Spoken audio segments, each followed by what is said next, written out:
नमस्कार दोस्तों, स्वागत करता हूं आप सभी का एक बार फिर से वैष्णवी एस्ट्रोलॉजी में। आज हम बात करेंगे कि ये जो युद्ध की परिस्थिति बनी है, ये क्यों बनी है और क्या सचमुच का युद्ध होगा और इसका इम्पैक्ट क्या होने वाला है सोने और कच्चे तेल की कीमत। पिछले सप्ताह मैंने बात की थी कि 18 तारीख के दिन अच्छी खासी गिरावट होगी सोने पे, मगर वो नहीं हुई। आज वो भी जानेंगे क्या रीजन थी, क्या वजह थी उसके लिए।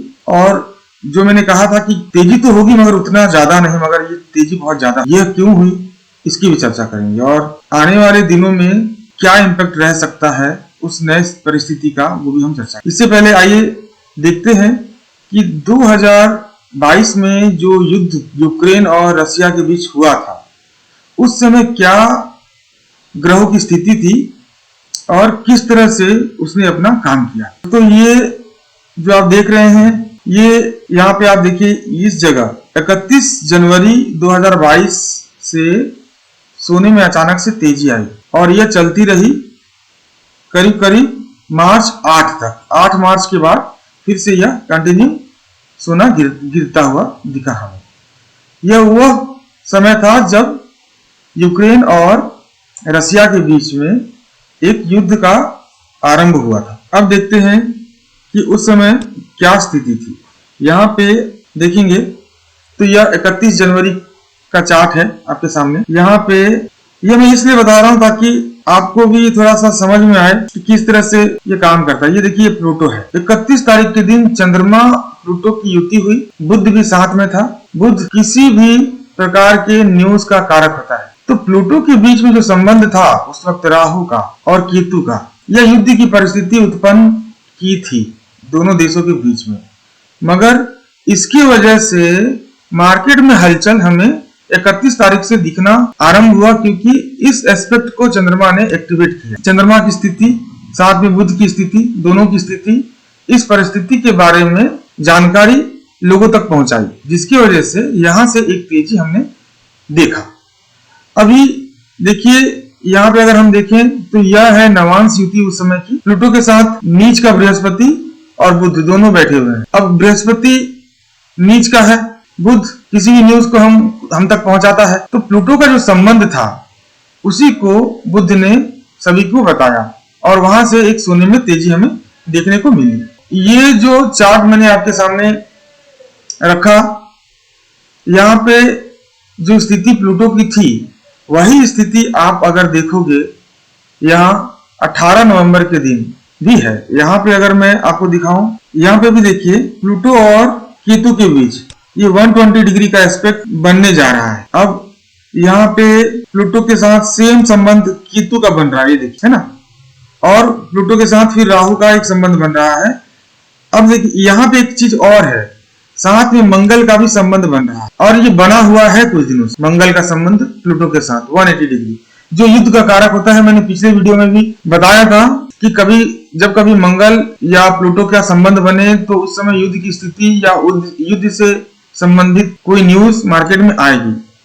अब यह जो संबंध था, यह पिछले सप्ताह या उससे पिछले सप्ताह बनी थी 180 डिग्री की, मगर उस वक्त मंगल और राहु के बीच यह 120 डिग्री का एस्पेक्ट नहीं है ना। यह एस्पेक्ट पिछले सप्ताह ही बनी। पिछले सप्ताह कहने का मतलब नवंबर 18 से पहले वाले सप्ताह इसका संबंध बना, जो कि नवंबर 18 के दिन पूरी तरह से अपने फुल एस्पेक्ट पे थी, है ना। तो ये 120 डिग्री पूरी तरह से बनी। यह 120 डिग्री जो मैं बता रहा हूँ, ये त्रिकोणीय संबंध राहु के केस में अलग रिजल्ट देता है, क्योंकि राहु भी बृहस्पति की तरह, अगर राहु को भी हम बात करें तो बृहस्पति की तरह राहु भी अपने से 5वें स्थान पे और 9वें स्थान पे पूर्ण दृष्टि डालता है ना।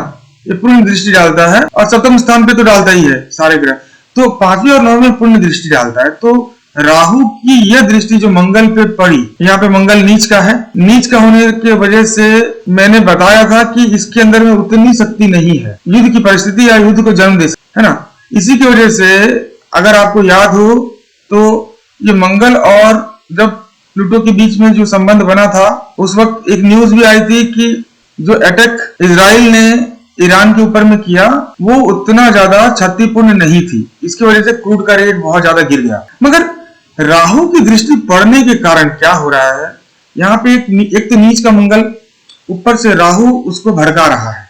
राहु की दृष्टि उसको डायरेक्शन लेस बना रही है, मतलब युद्ध की स्थिति को जन्म दे सकता है, जो कि एक प्रकार से अगर हम बात करें तो मंगल के सोचने और समझने की शक्ति को राहु ने अपने वश पे करके रखा हुआ है। राहु की दृष्टि उसके ऊपर पड़ रही है। अब राहु नीच के मंगल को भड़का रहा है और मंगल प्लूटो के साथ संबंध बनाए हुए है। उसी समय केतु के साथ भी प्लूटो का संबंध बन रहा है। अभी हमारे शास्त्र में लिखा है कुजवत केतु और शनिवत राहु, मतलब केतु भी मंगल की समान रिजल्ट देता है। अब दो दो मंगल हो गए, यहाँ पे यह केतु जो मंगल की तरह रिजल्ट देता है और मंगल जो ऑलरेडी प्लूटो के साथ संबंध बना के है। तो यह केतु का जो संबंध बन रहा है प्लूटो के साथ, यह भी युद्ध को ही जन्म देने की बात कर रहा है। इसकी संभावना तो मुझे थी कि युद्ध की परिस्थिति आएगी आने वाले समय में, मगर इसकी संभावना इतनी जल्दी आ जाएगी इसका आभास मुझे नहीं था। मुझे लग रहा था कि ये कहीं ना कहीं मिड दिसंबर या तो जनवरी के आसपास इसका शुरुआत होगा, मगर चूंकि ये शुरू हो गई है तो अब आने वाले समय में यह जो परिस्थिति है, इस परिस्थिति के आगे में दूसरे संबंधों का उतना असर नहीं दिखने को मिले। थोड़ी बहुत भी दूसरी पॉजिटिविटी दिखेगी तो हो सकता है कि ज्यादा तेजी दिखने को मिले हमें। अगर गिरावट वाली सिचुएशन रहेगी ग्रहों की तो उतनी और ज्यादा गिरावट ना दिखे। यहाँ पे सबसे ज्यादा इंपॉर्टेंट रहने वाला है युद्ध और युद्ध से संबंधित न्यूज। बुध बहुत इंपॉर्टेंट हो जाएगा। बुध खबर लेके आएगा जब कभी भी एक शुभ दृष्टि पड़ेगी प्लूटो के ऊपर में, राहु के ऊपर में या मंगल के ऊपर में, तो उस वक्त ऐसा न्यूज आएगा कि युद्ध की संभावना कम है या सुलह होने वाली है। तो उस केस में सोने का भाव, क्रूड का भाव गिर जाएगा और जैसे ही कोई दृष्टि पड़ी जो पापी दृष्टि है या उनके साथ ऐसा संबंध बना, तो अचानक से युद्ध की परिस्थिति फिर से बिगड़ जाएगी और वहां पे हमें तेजी देखने को मिलेगी। इस प्रकार से परिस्थिति चलती रहेगी। इसका कारण यह है कि कोई भी संबंध का असर देखने के लिए उस संबंध के बारे में जानकारी लोगों तक पहुंचनी बहुत जरूरी है। अब कोई ग्रह कोई संबंध अगर बना रहा है और वो संबंध रात को बन रही है और सुबह खत्म हो जाएगी, तो मार्केट में उसका असर नहीं होगा। या कोई संबंध ऐसा है जो बन रहा है और उसके बारे में जब तक की खबर मार्केट में न आए तब तक उसका असर हमें देखने को नहीं मिलेगा। अब राहु और मंगल के बीच में जो स्थिति थी वो कहीं ना कहीं 10 या 11 नवंबर के बाद बनी थी, मगर वो उतना असर उस समय नहीं दिखाई, क्योंकि यह जो संबंध का असर था वो कहीं ना कहीं अभी दबा हुआ था। वो अंदर ही अंदर उसका इंपैक्ट दिखा रहा था और अचानक से यह खबर हमें 19 तारीख के दिन आई, 18 और 19 तारीख के दिन, कि रसिया ने अटैक किया है यूक्रेन के ऊपर में। अभी देखिए यह जो संबंध थी उसकी न्यूज क्यों आई वो भी मैं दिखाता हूं। यहाँ पे देखिए प्लूटो के साथ बुध का संबंध, ये नवांश युति बनी हुई है 18 तारीख को, जो कि 19 तारीख के दिन पूरी तरह से कंप्लीट हुई और 19 तारीख के दिन हमारे पास ये न्यूज आया है ना। अगर युद्ध हुआ तो युद्ध की स्थिति क्यों बनी? आज के समय में कोई भी युद्ध हुआ तो कहीं ना कहीं उसका जन्म तो मानसिक तौर पे उससे पहले हो चुका होगा। जब वह एक्शन का रूप लेगा तभी जाके हमें पता चलेगा कि हाँ युद्ध हुआ। तो यहाँ पे देखिए युद्ध की स्थिति 11 नवंबर के आसपास से ही देखने को मिल रही, मतलब अंदर ही अंदर वो चल रहा होगा, क्योंकि संबंध उस समय से ही था, मगर इसका जो वास्तविक रूप हमारे सामने आया यह 18 नवंबर के बाद आया। 18 नवंबर के दिन यह पूरी तरह से हावी था। जैसे कि मैंने बताया यह राहु और मंगल की यह जो युति है ना, मैंने यह युति को ऐसा समझा था कि 18 तारीख के दिन ये कंप्लीट हो जा रहा है, मगर अगर ये 18 तारीख को ही कहीं ना कहीं ये खबर होगी, जिसकी वजह से बहुत अचानक से तेजी हुई मार्केट में और सोने का भाव ऊपर की तरफ चला गया। तो यह मेरा एक छोटा सा एनालिसिस था। दोस्तों मैं बार बार यही कहता हूं कि अब देखिए इंट्राडे का प्रेडिक्शन क्रिटिकल इसलिए हो जाता है क्योंकि समय बहुत ज्यादा उसमें मायने रखता है ना। मैं इसीलिए बोलता हूं कि कभी भी अगर आपको ट्रेड करना है तो आप पहले मैंने अगर बताया है अगर उस तरह से ट्रेड चल रहा है तो ही आप उस पर ट्रेड करें, उस पर काम करें, है ना। अब जैसे 18 तारीख को मैंने कहा था कि बहुत ज्यादा तेजी, बहुत ज्यादा गिरावट देखने को मिली, मगर उसके ठीक विपरीत बहुत ज्यादा तेजी देखने को मिली, तो कहीं ना कहीं कुछ ऐसा एस्पेक्ट होगा जो मुझसे छूट गया होगा, जो जिसका एनालिसिस मैंने शायद उस दिन ना किया हो।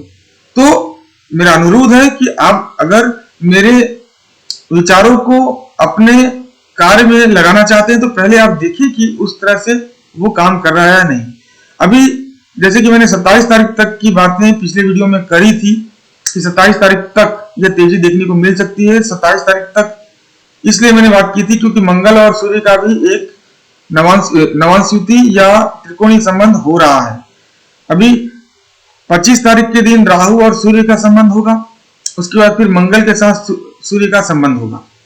तो यह तेजी कारक है, तो एक तेजी हमें 27 तक देखने को मिलेगी, है ना। इसके बाद का जो भी ट्रेंड रहेगा वह ट्रेंड किस तरह से होगा वो मैं आपको अगले वीडियो में बताऊंगा। मगर एक चीज जरूर आप ध्यान रखें कि युद्ध की परिस्थिति अभी बनी हुई है और इतनी जल्दी खत्म नहीं होगी। तो कहीं ना कहीं गिरावट और तेजी ये भी जो भी होगी वो अचानक से होगी और बहुत ज्यादा देखने को मिल सकता है। तो संभल के ही आप काम करें इस परिस्थिति में, क्योंकि यह परिस्थिति जोखिमपूर्ण है। तो इसी के साथ मैं ये वीडियो समाप्त करता हूं और आशा करता हूं कि आपका दिन शुभ हो। नमस्कार, धन्यवाद।